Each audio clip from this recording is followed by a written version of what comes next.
Begini Bapak Ibu, guru-guru ngaji itu dia membawa Al-Quran. Khairukum man ta'allamal Qur'ana wa 'allamah. Sebaik-baiknya kalian adalah orang yang belajar Al-Quran dan yang mengajarkan Al-Quran. Makanya pekerjaan paling baik itu guru ngaji. Makanya ibu-ibu kalau punya anak gadis dilamar cowok, tanya cowoknya, kerjaan kamu apa? Guru ngaji. Langsung terima. Setuju gak kira-kira? Nah ini mau ngomong apa? Emang anak gue lo kasih makan Quran gitu? Sadis omongan emak-emak nih. Bu, kalau ibu-ibu punya anak gadis cantik, dipepet calon mantu, yang mepet 2, yang satu tongkrongannya Pajero Sport, tapi nggak pernah sholat, begajul.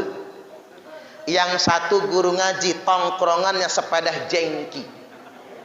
Kira-kira yang diterima mantu yang Pajero apa jengki? Matre. Pening juga pala kita Pak. Kira nyebut jengki ibu-ibu mah. Allahu Akbar. Padahal guru ngaji pekerjaan paling mulia. Hadirin Bapak Ibu rahimakumullah. Jadi saya ingat pengalaman ya. Ini Pak Bakaron ini orang tua saya. Jadi saya ini cerita nih buat jadi pelajaran buat yang masih muda-muda. Saya ini kan ngajar ngaji ke rumah Pak Bakar pakai sepeda. Teman saya rahasiakan Pak Bakar, sepeda saya dulu itu yang saya pakai itu Federal yang pertama itu ya, itu minjem itu Pak, minjem. Pak Bakar nanya, man sepedanya punya sendiri? Iya kata saya. Bohong, padahal minjem saya itu. Jadi karena nggak punya kendaraan pakai sepeda ngajar bolak-balik. Nah yang minjemin saya sepeda akhirnya ngambil. Kata dia sepedanya mau kami pakai, terpaksa ngasihin. Lama nggak ngajar ngaji, kata Pak Bakar, Parman ini apa mau berhenti dia ini? Kok nggak ngajar-ngajar? Karena sepedanya diambil sama yang punya. Alhamdulillah Pak dapat pinjaman 500.000, beli sepeda jengki. Jengki yang apa? Yang model baru itu ya. Kalau jengki lama itu kan mahal, sepeda Umar Bakri itu ya. Ini jengki perempuan itu. Nah itu yang saya bawa ngajar Bapak Ibu. Bolak-balik ngajar. Dengan sepeda itulah saya ngisi pengajian ke Panjang di kantor Bea Cukai. Kalau naik bis dulu, bis Panjang itu yang warna apa? Oranye ya Pak. Itu sering terlambat karena jalan bypass hancur lebur kan dulu itu. Jadi saya ke Panjang pakai sepeda biar nyampe. Kata orang Bea Cukai itu, mobilnya mana Pak? Iya saya nggak punya mobil kata saya. Oh bawa motor. Mana motornya? Ya nggak bawa motor. Emang naik apa ke sini? Sepeda. Lu mana sepedanya? Tuh pohon jauh betul. Biar nggak ketahuan gitu loh Pak. Namanya Ustadz kan jaim, jaga gengsi. Gayanya aja parlente, taunya sepeda jengki bawaannya. Ketahuan juga disebut-sumputin. Oh gitu ya kata dia. Ngangguk-ngangguk aja dia. Itu hari Kamis. Hari Senin lagi ngopi belum mandi ditelepon PT Tunas Dwi Pamatra. Pak Ustadz ini Ustadz Suparman ya? Iya kata saya. Ini siapa? Enggak, kami dari dealer Honda. Ini ada Pak Haji Khairuddin di sini nungguin. Suruh datang ke sini. Nah motor nih pikir saya. Langsung kita berbaik sangka, enggak mandi lagi. Langsung naik Damri, kan dulu Damri Korpri itu.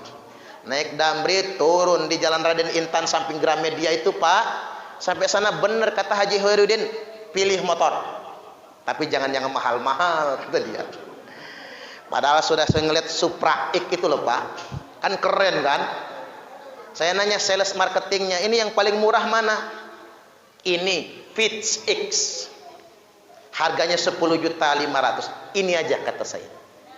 Udah selesai proses administrasi, kata pihak dealer, Ustadz alamat rumahnya di mana? Motor mau kami kirim. Enggak usah, kata saya. Ini motornya mau tak naikin sendiri. Mana helmnya, mana jaketnya. Ya ngasih mereka, ini bensinnya cuma 1,5 liter kata dia. Nanti di pom situ isi lagi. Oke, kata saya. Begitu pakai helm, pakai jaket, starter motor, keluar jalan Raden Intan itu Pak, disitulah saya merasa menjadi orang yang paling kaya di muka bumi ini. Terserah orang punya Innova, terserah orang punya Fortuner, yang penting saya punya Fitch X. Itulah rasanya kaya. Betapa banyak Pak, Bapak Ibu orang punya motor 5 tapi nggak bahagia. Betapa banyak orang yang punya mobil 2 tapi nggak bahagia. Makanya kaya itu bukan soal harta, kaya itu soal rasa. Setuju nggak kira-kira? Laisal ghina an kathratil arad walakinnal ghina ghinan nafsi. Bukanlah kaya raya itu karena kalian banyak perhiasan. Bu, senang perhiasan? Senang kan? Wanita itu kodrat Bu, suka perhiasan. Tapi orang kaya ukurannya bukan emas yang banyak. Apa orang kaya itu kalau kondangan 5 jari dipasangin cincin semua? Woi, kalau kondangan bawa tasnya aja begini. Begitu masuk taruh digoyang-goyang, tuing tuing tuing. Ada nggak yang kayak gitu tuh ya? Nah, di sini mah nggak ada. Di sono banyak. Apa orang kaya itu pakai gelang sampai ke siku? Ketiban pengajian sambil berkipas dia kuncrang kuncring kuncrang kuncring. Apa itu orang kaya? Bukan juga. Apa orang kaya itu pakai kalung gede banget? Saya pernah Pak ngisi ceramah ibu-ibu orang kaya semua. Pengajiannya di hotel Novotel. Kita mah di masjid, di rumah, dia di hotel. Begitu saya masuk ruangan, kata ibu-ibu sosialita itu tangannya di depan dada semua. Selamat datang Bapak Ustadz. Begitu saya lihat kalungnya gede banget kayak cilok, bulet. Ada yang kayak somai. Ada yang liontinnya tuh segede pentolan bakso setan. Itu kalau dibawa kondangan nunduk badannya. Ngapa Bu sakit pinggang? Bukan kegedean kalung saya ini. Apa itu orang kaya? Bukan juga. Laisal ghina an kathratil arad walakinnal ghina ghinan nafsi. Bukanlah kaya raya itu karena kalian banyak perhiasan, tapi kaya yang sebenarnya kaya jiwa kalian semua. Ini penting Pak, saya kasih tahu sama ibu-ibu ini. Karena ibu-ibu ini kadang-kadang mudah panasan. Lihat tetangga beli kulkas panas, tetangga beli motor gemeter, tetangga nambah mobil menggigil, tetangga beli ceret mencret, mudah panasan. Lihat tetangga ganti motor, tetangga ganti motor, papa kapan? Panas, pening lakinya. Tetangga ganti mobil, papa kapan? Tetangga ganti istri, papa kapan? Boleh, kalau mau nggak jadi masalah.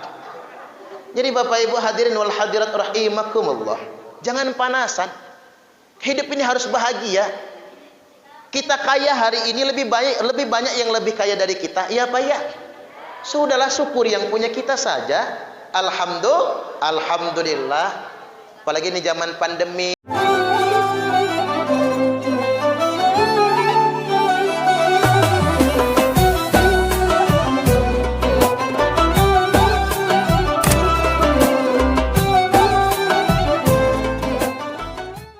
Balik lagi Bapak Ibu hadirin wal hadirat rahimakumullah. Kita semua memperingati Maulid Nabi.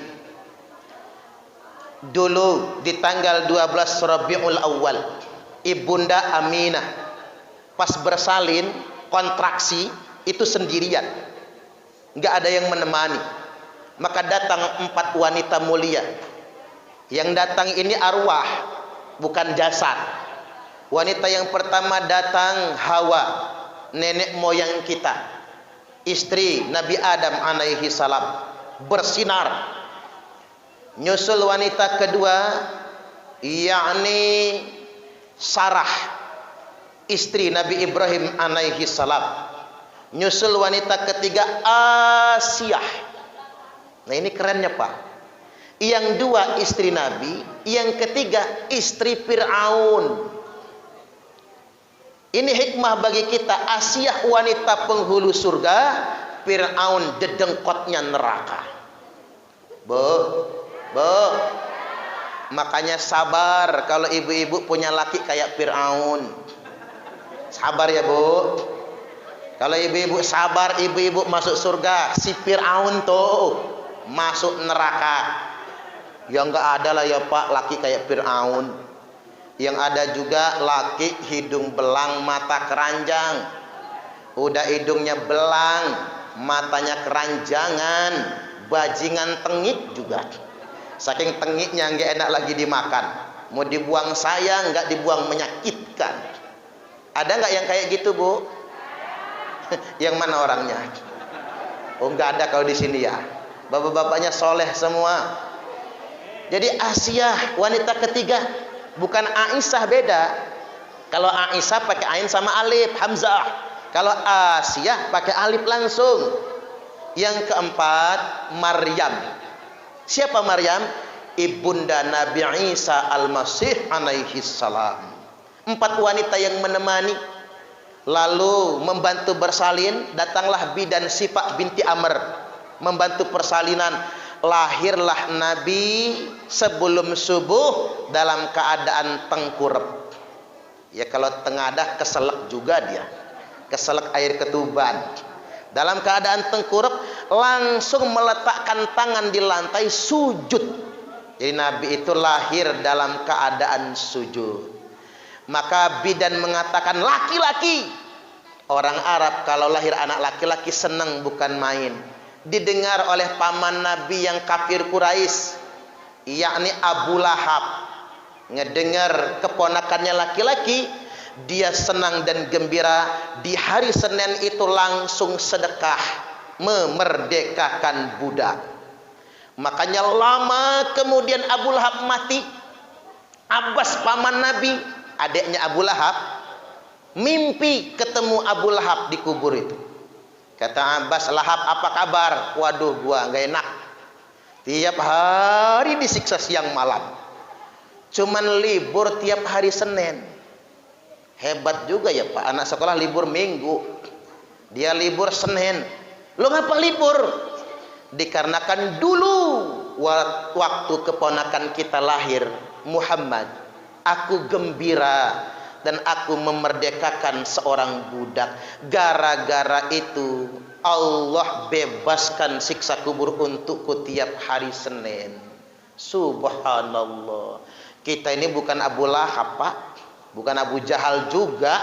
Kita ini umat Nabi. Artinya senang kita dengan kelahiran Nabi, gembira kita dengan maulid Nabi ini. Mudah-mudahan jadi sebab selamanya kita tidak akan disiksa di dalam kubur. Allahumma amin. Tidak akan disiksa di dalam neraka. Allahumma amin. Dan selamanya kita masuk surga. Allahumma amin. Yang berikutnya, di usia 5 tahun Nabi disibghah. Apa itu sibghah? Belah dadanya, diambil hatinya, dicuci, dibuang energi setannya. Artinya beliau ini pasti jadi nabi loh Pak. Udah jelas kekasih Allah, manusia yang paling dicintai Allah, tapi dipersiapkan sejak kecil. Walaupun nanti jadi nabinya umur 40 tahun, tapi dari kecil dipersiapkan agar pantas jadi nabi. Maksudnya begini, pelajaran bagi kita, kalau kita pengen punya anak yang soleh, nggak bisa ujuk-ujuk, nggak bisa tiba-tiba, harus dididik dari kecil. Umur 1 sampai 5 tahun, 0 sampai 5 tahun, bahkan sampai 7 tahun adalah usia fitrah, usia kesucian. Arahkan anak kita dengan baik. Maka muncul pepatah orang Arab, ma fil aba fil abna. Apa yang ada pada bapaknya ada pada anaknya. Kata orang Arab, orang Jawa nyaut apa kata orang Jawa? Nek bapake kalong, anake kampret. Nek bapake nyolong, anake nyopet. Coba ulang sekali lagi. Nek bapake kalong, anake kampret. Nek bapake nyolong, anake nyopet. Buah jatuh gak jauh dari pohonnya. Maka ajarkan anak kita ketaatan, ajarkan kebaikan, kasih makan yang halal-halal agar tidak terkontaminasi oleh sesuatu yang haram. Insya Allah. Karena zaman sekarang ini begini, Pak. Banyak orang pintar tapi tidak benar. Kita katanya maulid Nabi. Yang kita teladanin itu kan Nabi. Sifat wajib bagi Nabi itu satu, siddiq, benar, jujur. Orang Arab se-Mekah itu menggelari Nabi Al-Amin, orang yang terpercaya, tidak pernah bohong. Tuh keteladanan. Ya kita nyerempet jadilah. Karena Indonesia ini begini, penyakitnya banyak orang pintar nggak benar. Mafsadatnya masih kecil, orang goblok nggak benar. Kalau orang goblok nggak benar, paling maling kotak amal. Itu kalau orang goblok nggak benar, berangkat ke masjid pakai sendal jepit, pulangnya bawa sendal kulit. Itu goblok nggak benar. Agak ngelawan, paling banter ngebegal motor. Tapi kalau orang pintar nggak benar, Bapak Ibu, hancur negara kita ini. Kalau dikelola orang pintar nggak benar, ya ya. Ya korupsi itu Pak ranking 4 di negara kita ini. Padahal negara mayoritas muslim, korupsi ranking 4. Kita cemas, belum lagi narkoba, Bapak Ibu ya. Bandar Lampung ini zona merah narkoba. Kawasan-kawasan yang zona merah sekarang sudah zona hitam. Ini mengkhawatirkan sekali sebetulnya. Oleh karena itu, kondisikan anak kita dari kecil, pilihkan pendidikan yang benar. Saran saya sih, kalau bisa ke pesantren. Sekarang enak Pak pesantren. Unila kemarin nerima mahasiswa Fakultas Kedokteran jalur hafalan Alfiyah Ibnu Malik. Ada yang jalur hafalan Al-Quran 30 juz. Keren. Akademi militer jalur hafal Quran 30 juz. Akademi kepolisian juga kayak gitu. Pesantren tidak ketinggalan zaman sekarang, malah terdepan. Wakil presiden santri, menteri banyak yang santri. Masukkan anak ke pesantren, aman. Daripada dia di rumah main HP, nonton TV, daripada dia di rumah Bapak Ibu pergaulannya mak jelas, kirim ke pesantren. Tapi kalau anaknya nggak mau, ya jangan dipaksa. Nanti kabur dia. Tapi bikin kesepakatan. Oke nak, kalau kamu nggak mau mondok, kamu harus ngaji. Boleh SD, SMP, SMA, kuliah silahkan. Tapi ngaji ya nak. Antar ke guru ngaji. Tapi ngomong begini, jangan suruh berangkat dewe. Berangkat sendiri, kata guru ngaji, lu anak siapa? Anak bapak. Ibu kamu siapa namanya? Mama. Nggak jelas anak siapa ini. Tiba-tiba nongol aja ngaji ke Al-Mutakin. Harusnya gini Bapak Ibu, antar anak ke guru ngaji, abi, umi, ustadz, ustadzah, titip anak kami. Mohon ajarkan Al-Quran. Kalau dia nakal marahin, kalau dia ngelawan gebuk pantatnya, kami ikhlas. Tapi kalau dia goblok, ngaji nggak nyambung-nyambung, sabar. Mungkin keturunan nggak jauh beda sama bapaknya, apalagi emaknya gebleknya bukan main. Misal ibu-ibu, kalau anak goblok jangan dimarah ya Bu, itu genetik soalnya. Walaupun kalau kata kiai saya, aslinya nggak ada orang goblok, yang ada itu orang malas. Karena segoblok-gobloknya manusia, kalau rajin pinter akhirnya. Tapi sepintar-pintar manusia, kalau malas goblok ujungnya. Maka dari itu suruh anak ngaji, titip ke guru ngaji. Nah sebelum pamit habis nitipin rogoh kantong, ini DP DP duluan ge Pak, persekot 5 juta. Ada di Tanjung Baru. Pahit. Boro-boro. Ya enggak 5 juta juga enggak apa-apa. Boleh Bapak, itu tuh malah bagus. Guru ngaji itu kalau dikasih dia terima. Kalau enggak dikasih ya enggak apa-apa. Dia enggak akan bakal nagih kok. Mengapa dia enggak nagih? Karena dia tahu dia ngajar Quran. Dia menjaga kehormatan Al-Quran. Kalau saya ceramah dikasih alhamdulillah, enggak dikasih ya kebangetan lah. Itu kalau saya Pak. Tapi kalau guru ngaji, dia jaga kehormatan Al-Quran. Karena begini, saya pakai logika sajalah. Zaman sekarang artis dibayar mahal, tapi malah ngerusak moral bangsa. Guru dibayar murah, tapi dituntut memperbaiki moral bangsa. Indonesia ini guru honorer ada yang cuma 300.000 sebulan. Pulsa aja nggak cukup kok Pak. Guru honor ada yang 200.000 kalau di kampung. Dari mana?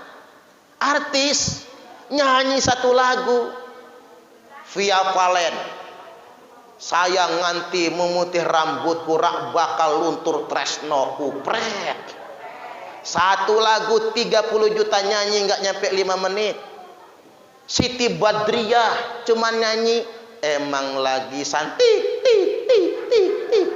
cuman gitu doang Pak. 30 juta nyanyi nggak nyampe 5 menit.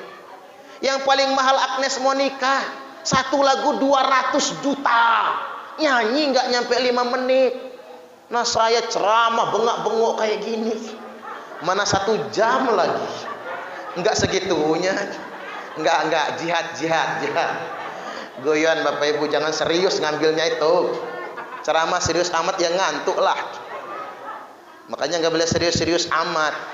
Bapak Ibu hadirin wal hadirat rahimakumullah, bandingkan sama guru ngaji. Subhanallah. Guru ngaji dikasih diambil, enggak dikasih ya enggak apa-apa. Begini Bapak Ibu, guru-guru ngaji itu dia membawa Al-Quran. Khairukum man ta'allamal Qur'ana wa 'allamah. Sebaik-baiknya kalian adalah orang yang belajar Al-Quran dan yang mengajarkan Al-Quran. Makanya pekerjaan paling baik itu guru ngaji. Makanya ibu-ibu kalau punya anak gadis dilamar cowok, tanya cowoknya, kerjaan kamu apa? Guru ngaji. Langsung terima. Setuju gak kira-kira? Nah ini mau ngomong apa? Emang anak gue lo kasih makan Quran gitu? Sadis omongan emak-emak nih. Bu, kalau ibu-ibu punya anak gadis cantik, dipepet calon mantu, yang mepet 2, yang satu tongkrongannya Pajero Sport, tapi nggak pernah sholat, begajul. Yang satu guru ngaji, tongkrongannya sepeda jengki. Kira-kira yang diterima mantu yang Pajero apa jengki? Matre. Pening juga pala kita Pak. Kirain nyebut jengki ibu-ibu mah. Allahu Akbar. Padahal guru ngaji pekerjaan paling mulia. Hadirin Bapak Ibu rahimakumullah. Jadi saya ingat pengalaman ya. Ini Pak Bakaron ini orang tua saya.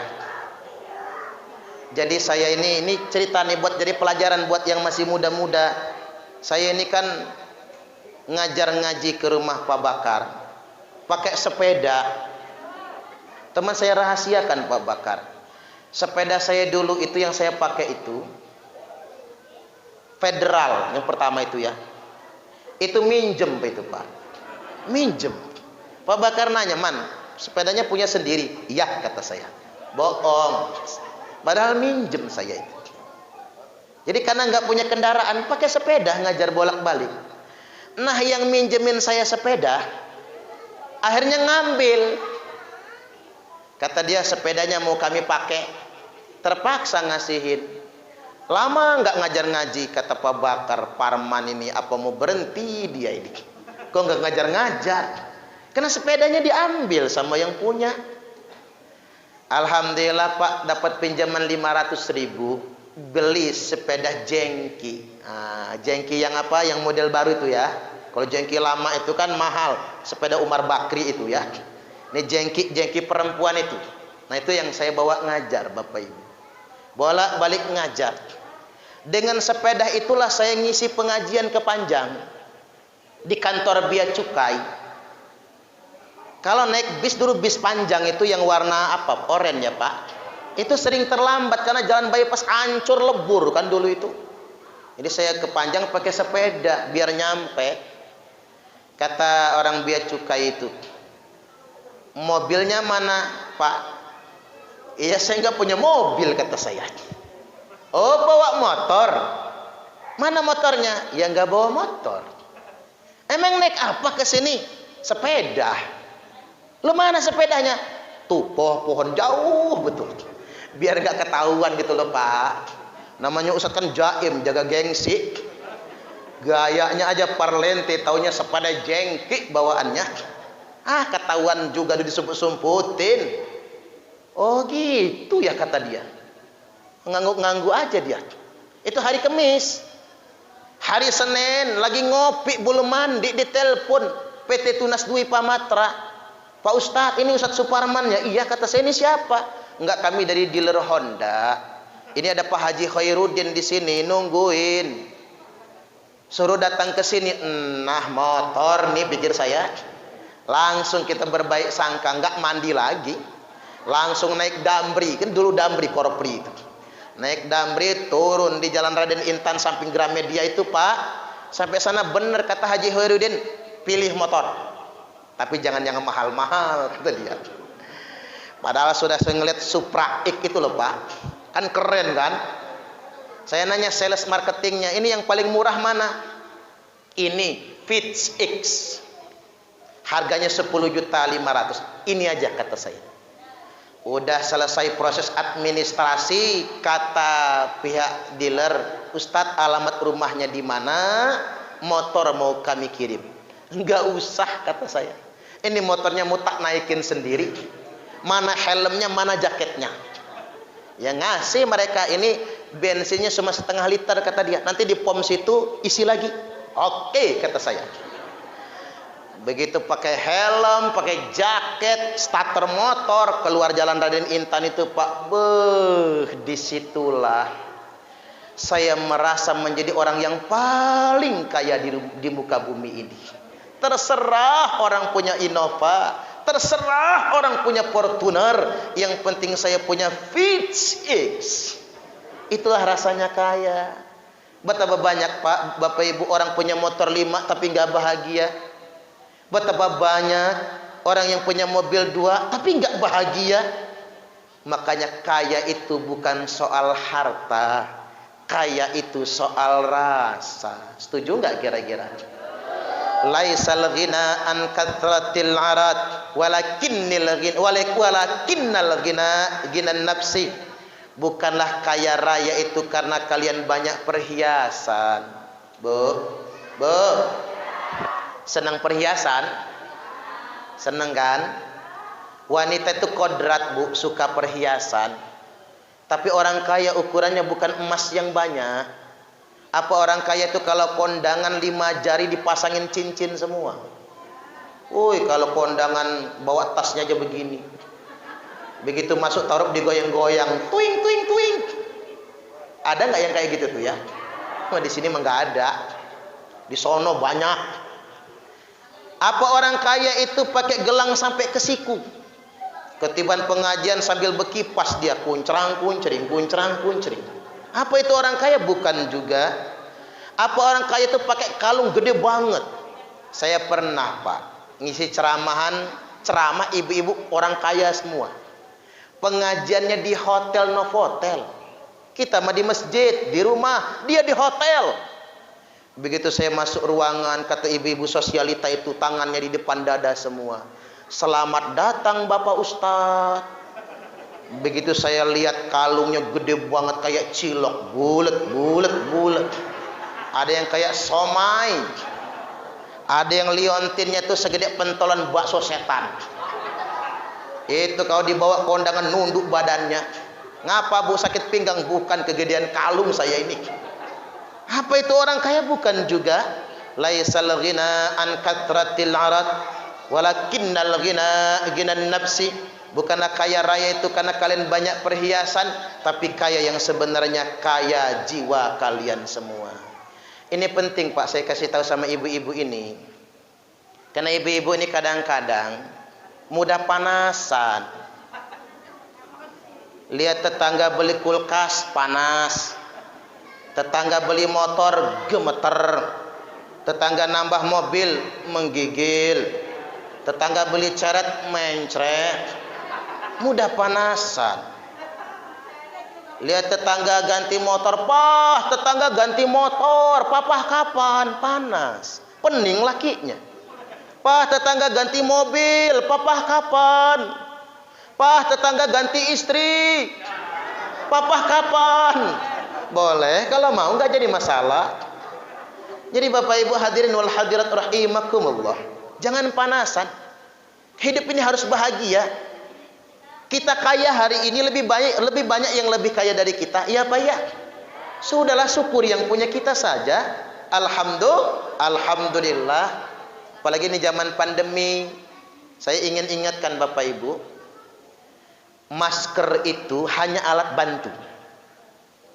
Lawan virus bukan masker, salah. Bukan masker, Pak. Virus itu nggak ada obatnya. Tanya ke pakarnya di mana saja.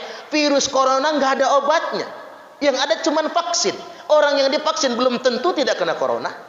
Corona belum ada obatnya. Lawan corona itu bukan masker. Lawan corona itu bukan obat. Lawan corona adalah imunitas, daya tahan tubuh kita sendiri. Itu lawan corona.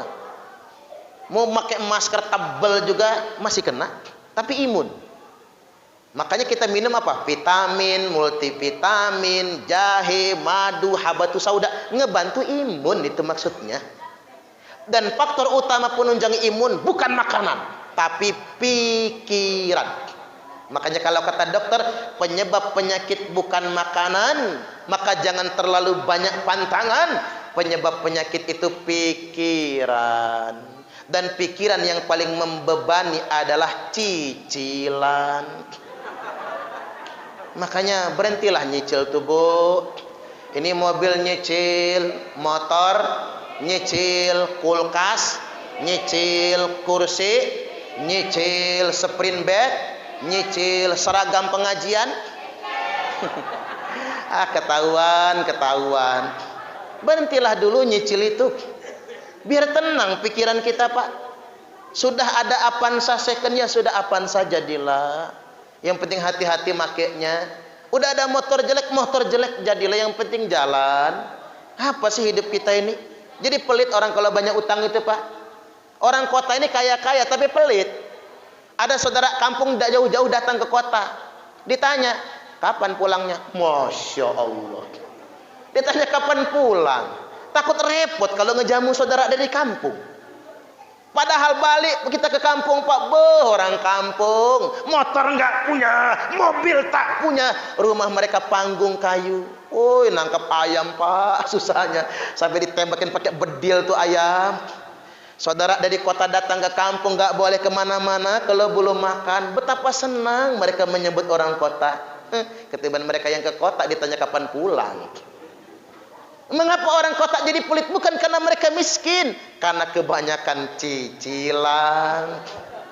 Berhentilah dulu. Kita hidup ini apa adanya sih. Nggak usah ngoyo Bapak Ibu. Nasib orang itu sudah ada yang menentukan, sudah takdir dari Allah. Betul nggak kira-kira? Hidup ini begitu saja, ngalir saja. Jangan lihat punya orang, hidup kita akan bahagia. Makanya kata ibu saya ini kan guru ngaji Bapak Ibu. Puluhan tahun ngajar ngaji. Kata ibu saya, halah kina aban berjalan, tundoi saja bayi keting. Ini bahasa Inggris ini. Inggris king stone. King itu raja, stone itu batu raja. Kan saya ini nasab dari ibu orang Ogan Pak. Kalau nasab dari Uba itu orang Kombring Surabaya. Makanya Mang Haji Atom saya manggilnya Mamang. Jadi karena dari sebelah bapak saya, kata ibu saya, halakina aban berjalan, jangan lihat awan yang di atas berjalan, tundoi saja baik keting, lihat saja jempol kaki, lihat asal nak, ame dihisarlah lama dihisar, ame dimiskinlah lama dimiskin. Kalau kita susah nak, udah lama kita susah. Kalau kita miskin nak, dari dulu memang kita miskin, enggak tumben jadi orang miskin. Jangan silau dengan punya orang. Kerennya. Itu yang saya pegang sampai sekarang Pak. Makanya bersyukur itu penting. Yang punya kita saja sudah. Kalau memang bakal kaya ya dikayakan nanti oleh Allah. Saya ingat betul tahun 2008. Masih ngajar nggak ya Pak Bakar saya itu 2008. Saya masih lupa itu. Sudah punya motor itu, baru punya motor ya. Jadi saya tahun 2008 itu pertama khutbah di kantor gubernur. Jadi gak lama dari situ langsung dikasih tahu, Ustadz mau umroh gak? Oh mau kata saya, pas banget nih. Mau umroh, tapi suruh bikin surat keterangan tidak mampu. Saya nanya sama petugas itu, bagian kesra kalau nggak salah ya. Kata saya, Pak boleh nggak saya setor surat keterangan tidak mampu, habis itu suratnya saya ambil lagi. Lu ngapa kata dia? Enggak, mau tak ambil, mau tak musnahkan. Karena takut permanen, kata saya nggak mampunya nanti. Karena saya masih muda, Pak, itu masih muda saya. Permanen nggak mampunya saya. Saya khawatir, saya ini masih mau jadi orang kaya, kata saya. Jadi saya takut permanen ini. Tak tolong betul, kata saya. Nggak bisa lah Ustadz, ini persyaratan. Nanti diperiksa BPK apa jadinya. Ya udahlah kalau gitu nggak jadi umroh. Bener nggak jadi. Ini jatah Ustadz. Nggak jadi umroh. Bukannya apa Pak, suratnya itu permanen, nantinya nggak mampunya itu. Nggak jadilah saya umroh Pak. Tapi spektakuler. 3 bulan kemudian pengusaha tambak telepon saya. Langsung melunasi ongkos haji 35 juta. Berangkat di tahun 2012. Alhamdulillah luar biasa Bapak Ibu. Nolak umroh bukan sombong, bukan, karena saya memang orang nggak mampu. Cuman kalau harus permanen nggak mampunya, siapa yang maulah, pikir saya. Tapi Allah kasih rezeki dengan jalur yang lain. Percayalah, rezeki itu dari Allah, Allah yang tentukan, nggak usah khawatir. Baik Bapak Ibu, lanjut ya. Ada 45 menit aja ceramah ini. Umur 6 tahun Nabi kita ditinggal ibundanya wafat meninggal dunia. Umur 8 tahun ditinggal kakeknya wafat meninggal dunia. Dipercepat ya. Umur salawe tahun Nabi kita menikah. Nah ini kerennya. Bujang Ting Ting usia salawe tahun nikah sama janda umur 40 tahun. Ini luar biasa. Habis akad nikah dibawa ke depan Ka'bah. Nabi berkata, Muhammad Bujang ini pengantin baru, belum jadi nabi. Apa kata beliau megang Hajar Aswad? Wallahi, wallahi, wallahi, demi Allah, demi Allah, demi Allah, kata Nabi, saya bersumpah Khadijah tidak akan kawin lagi selama engkau masih hidup. Subhanallah. Makanya menurut sunnah Nabi Pak, bapak-bapak ini boleh kawin lagi, boleh poligami, tapi tunggu bini pertama mati dulu Pak. Waduh Ustadz, bini gua nggak mati-mati, racun aja Pak. Paling pasal pembunuhan berencana itu, rasain sama-sama mati. Itu Nabi kita, luar biasa Bapak Ibu. Nabi adalah orang yang sangat memuliakan kaum wanita. Ada pelajaran umur dari Mbah Maimun Zubair rahimahullah al-maghfurlah. Beliau salah satu ulama yang levelnya wali. Azam ingin mati di Mekah, Allah wafatkan di Mekah. Ingin bertetanggaan dengan Sayyidah Khadijah, dimakamkan di Jannatul Ma'la, bertetangga dengan Sayyidah Khadijah. Kata Mbah Maimun, usia manusia kelipatan 7 tahun, 14 tahun, 21 tahun, 21 ke 28 usia pernikahan. Usia menikah paling bagus 25, usia menikah paling tua 28. Makanya kalau ada yang 28 tahun belum menikah, ketuaan. Ada nggak ya? Cepat nikah, nggak usah milih-milih. Siapa aja, lantak aja nggak apa-apa. Kalau saya juga belum menikah lagi Bapak Ibu. Kalau bukan PNS boleh lah kayaknya ya. Baik, yang berikutnya usia 35. Nah itu kan kelipatan 7 kali 5. Usia 35 sampai 42 usia kaya. Makanya Nabi itu Pak, karir Nabi naik usia 35 tahun. Baru naik karir Nabi itu 35 tahun. Yang beliau meletakkan Hajar Aswad. Suku-suku di Mekah konflik, Nabi yang mendamaikan. Diangkat derajatnya di usia 35 tahun. Makanya buat anak muda saya ingin sampaikan, usia 28 sampai 35 itu usia pekerjaan. Apapun pekerjaannya kerjakan. Enggak harus jadi PNS, ge. Kalau orang se-Indonesia ini pengen jadi PNS, bangkrut negara ini. Siapa yang ngegajinya? Saya heran Bapak Ibu. Maaf betul ya Pak. Ngapa sih anak muda Indonesia tuh mentalnya masih ingin jadi PNS? Wajar Indonesia ini nggak maju-maju loh Pak. Di Amerika anak muda nggak mau jadi PNS, makanya Amerika maju. Jepang nggak mau jadi PNS, makanya Jepang maju. Mereka ingin jadi entrepreneur, pengusaha, petani-petani yang berkualitas. Tapi boleh jadi PNS, boleh maksud saya. Artinya kerja itu nggak harus jadi PNS. Yang penting umur 28 sampai 35 kerja. Ini ilmunya. Kerjaan apa saja kerjakan. Nanti Allah kasih buka pintu rezekinya. Saya jadi mengenang bakso Sony. Kok jadi mengenang? Emang udah mati gitu. Bakso Sony yang sempat disegel Bapak Ibu. Yang punya bakso Sony itu Pak Haji Son Haji itu santri. Merantau dari Jawa jual obralan kalau nggak salah. Bangkrut. Tempat nggak punya, dari kontrakan diusir-usir Bapak Ibu, makan nggak bisa. Ikutlah tukang bakso, orang Kombreng itu. Ikut itunya, yang diikutinnya itu. Ikut tukang bakso, apa kata dia? Saya ikut jualan bakso, tapi nggak dibayar nggak apa-apa. Yang penting saya dikasih makan sama tempat tinggal.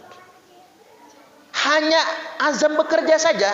Siapa sangka sekarang Bapak Ibu, dia menjadi salah satu orang terkaya di provinsi Lampung. Nah, inspirasi buat anak muda. Nggak penting apa kerjaannya, yang penting halalnya. Nggak masalah berapa gajinya, yang penting bekerjanya. Nanti Allah bukakan pintu rezeki.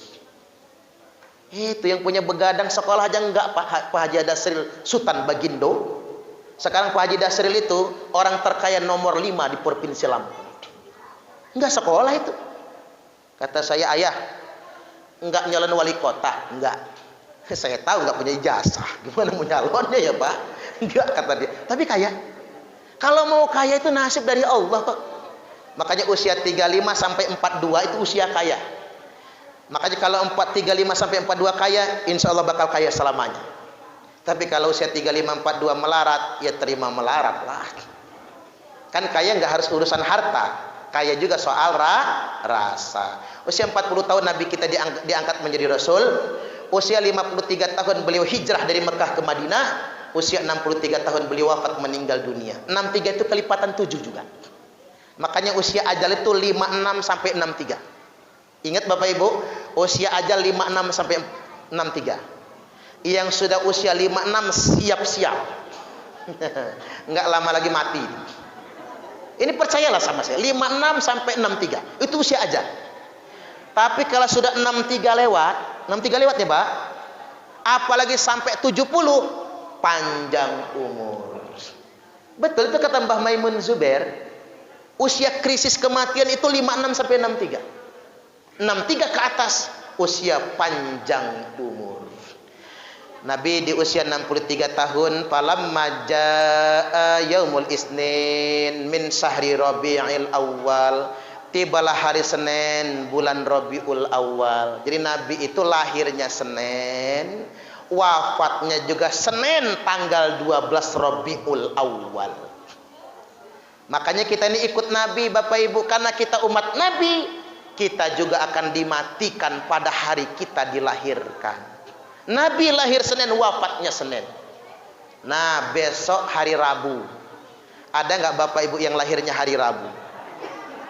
Kalau ada siap-siap, jangan-jangan besok matinya ya. Mati di hari dilahirkan. Nah ceritanya Bapak Ibu, singkat cerita ini biar nggak kepanjangan ceramahnya. Israel mencabut nyawa Nabi.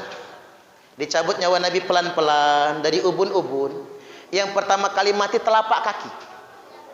Makanya telapak kaki itu orang yang sudah mau mati, kan sering saya ceramain takziah di sini, melengkung. Kalau telapak kaki sudah melengkung, paling lama umurnya 3 hari mati.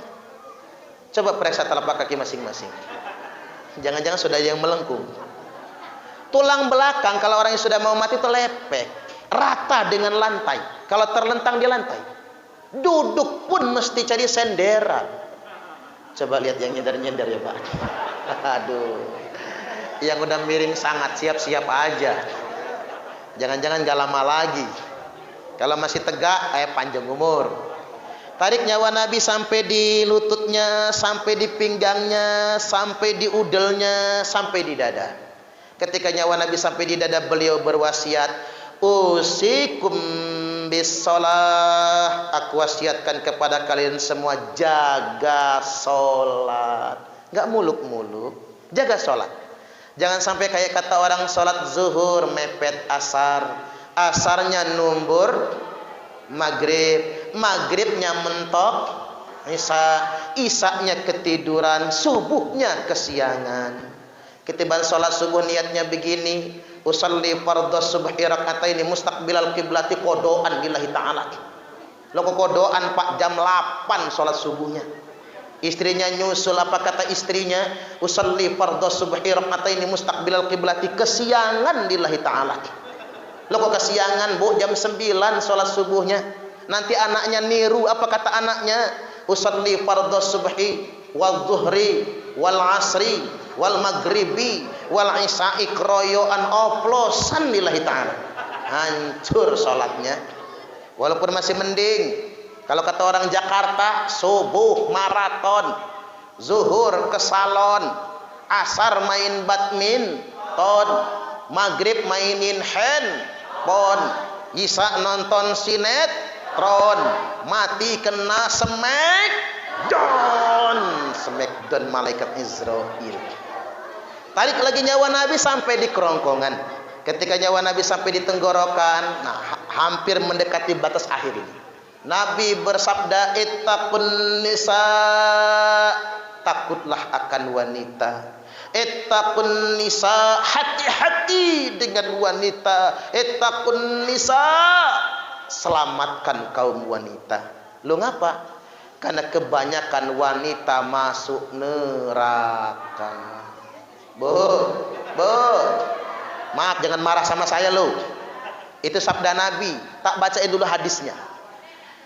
At-tala'tu fil jannati fara'aitu aktar ahlihal fuqara. Kata Nabi, aku diajak berkunjung ke surga, dan aku lihat sebagian besar, kebanyakan penghuni surga itu orang fakir, orang miskin. Makanya Bapak Ibu, kalau pengen cepet masuk surganya, jadi miskin saja. Jangan kaya-kaya. Kalau sudah terlanjur kaya, hartanya kumpulin, kasihlah ke saya. Biar saya yang memanfaatkannya ya, enak aja kata ibu-ibu. Ya, kalau kita ini nggak bisa miskin, jangan belagu Pak, mencontoh sunnah Nabi. Nabi milih miskin, kita nggak mau miskin kan? Nggak mau. Maka kalau kita ini ya nggak bisa persis Nabi, minimal Allah kasih rezeki kita manfaatkan untuk kebaikan. Insya Allah. Lalu kata Nabi, wa tala'tu fin nari fara'aitu aktsara ahlihan nisa, dan aku berkunjung ke neraka. Aku lihat, kata Nabi, sebagian besar penghuni neraka adalah perempuan. Lo ngapa? Karena perempuan kurang syukur dengan suaminya. Ada uang abang disayang, enggak ada uang abang ditendang. Kalau dompet laki lagi gemuk, mau dipeluk-peluk. Tapi kalau dompet lakinya lagi nipis, megang saja bilangnya najis. Jijai bajai najong tralala. Sejatinya Kebahagiaan kami kaum laki-laki ini ya Bu, ada pada istri yang solihah, istri yang bersyukur. Kebahagiaan laki-laki itu Pak sejatinya bukan mobil mewah, bukan motor gede, bukan sepeda yang lagi ngetren, bukan lagi kembang, bukan juga kembang atau bunga, apalagi cuman janda bolong. Bukan itu kebahagiaan aslinya bapak-bapak. Kebahagiaan aslinya bapak-bapak ini punya istri yang bersyukur. Betul nggak Pak? Coba saya umpamakan gini, hidup melarat nih Pak. Kan nggak semuanya kita ini bernasib baik. Hidup melarat. Temu alumni SMA, teman udah kaya semua. Kita sendiri yang susah. Ngontrak, diusir-usir. Punya cuman motor butut. Itu aja ete kewer. Kadang-kadang pecah ban, banyak gundul. Susah hidup ngontrak-ngontrak. Apa kata lakinya? Mah, laga orang melarat manggil mamah ya. Gak apa-apa lah. Mah kata dia, maaf ya mah. Apa kata istrinya? Pak, gara-gara nikah sama papa kamu jadi melarat. Apa kata istrinya? Enggak kok Pak, saya bangga punya suami kayak papa. Kami bangga punya orang tua kayak papa. Suaminya langsung drodok, berebes air matanya. Makasih ya Ma, makasih. Ada nggak perempuan kayak gitu? Boro-boro. Apa jawab bininya apa? Iya sial gua dapat laki kayak elu. Coba dulu saya nerima hak lamaran Haji Atom. Iya. Mang Haji Atom jadi anak buah Herman Hain sekarang ya. Di pasar Nasdem. Allahu Akbar. Balik lagi Bapak Ibu rahimakumullah. Suami itu istri yang bersyukur, itu yang paling disenang. Makanya ibu-ibu, saya nggak mau nakut-nakutin ibu-ibu lah. Ibu-ibu ini paling gampang masuk surga, paling gampang masuk neraka. Kalau ibu-ibu mau masuk surga, tak ajarin taat suami. Tapi kalau pengen masuk neraka Bu, bisa gampang ngelawan sama suami. Suami lagi tidur Bu, sepak palanya. Gratis masuk nerakanya. Nggak usah bayar kapelingan di neraka itu. Kan gampang ya Pak? Gampang lah. Kalau suaminya bangun, maaf Pak nggak sengaja gua. Padahal sengaja itu mah. Gampang perempuan itu. Ibu-ibu ini cium tangan suami aja ya Bu. Emah. Cium tangan suami, pahalanya sama seperti 70 kali cium Hajar Aswad. Keren. Ini ibu-ibu orang Indonesia ini payah Pak. Ke Mekah ngotot ingin cium Hajar Aswad. Padahal menurut hukum perempuan nggak disunahkan cium Hajar Aswad. Itu kalau ngerti agama. Yang disunahkan itu cuma laki-laki doang. Ibu-ibu tuh Hajar Aswad di Mekah dibela-belain dicium. Hajar Aswad di rumah diabaikan. Sekali cium tangan suami sama seperti 70 kali cium Hajar Aswad. Apalagi suaminya hitam. Persis Hajar Aswad. Makanya buat yang gadis-gadis anak-anaknya ya Bu, nah kata Pak Ustadz Parman, cari laki jangan yang kuning, jangan yang coklat, jangan yang putih, cari yang hitam sekalian nak, biar ngepasin Hajar Aswadnya.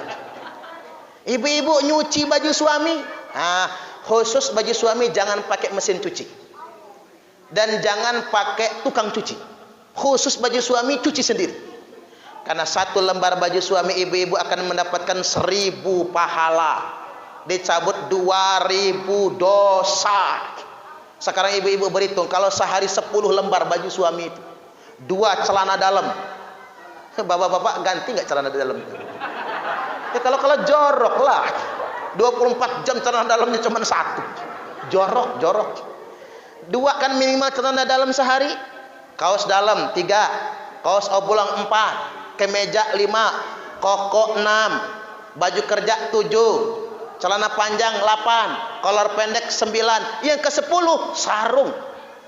10 ibu-ibu nyuci sehari, ibu-ibu akan mendapatkan 10.000 pahala, dicabut 20.000 dosa. Makanya Bu, kalau habis bikin dosa nyuci baju. Ingat aja, aduh hari ini habis bikin dosa dah gua, nyuci baju. Kata ibu-ibu, Bajunya udah bersih semua Ustadz, yang bersih cuci lagi. Tanya lakinya, "Pah, apa? Kolornya mana, Pah?" "Ya gua pakai lama." "Lepas, Pak, lepas, Pak." Kirain mau ngapain, ternyata nyuci kolor. Mak nih. Tuh, ibu-ibu paling gampang masuk surga. Ditarik lagi nyawa Nabi, sampailah di batas yang paling terakhir. As-sholah, as-sholah, as-sholah, sholat. Sholat dan sholat lagi. Tetap sholat pesannya. Ummati, ummati, ummati, umatku, umatku, umatku. Wafatlah Nabi Senin 12 Rabiul Awal tahun ke-11 Hijriah di usia 63 tahun. Semoga kita umat akhir zaman ini karena senang maulid, mencintai Nabi, di akhirat nanti kita di surga bersama Nabi. Allahumma amin. Demikian dari saya. Sekarang lebihnya mohon maaf dan kepada Allah Ta'ala mohon ampun. Kalau ada sumur di ladang, bolehlah kita menumpang mandi. Kalau ceramahnya masih kurang, silahkan mengundang lagi. Tapi itu ada gubahannya. Kalau ada sumur di ladang, bolehlah kita menumpang mandi. Kalau mengaji atom umurnya masih panjang, izinkan beliau kawin lagi. Enggak, guyon. Buat bibi enggak beneran itu ya. Baik, demikian mudah-mudahan ini semua bermanfaat. Ini doa siapa? Langsung doa ya, Pak. Baik. Ya dzal jalali wal ikram.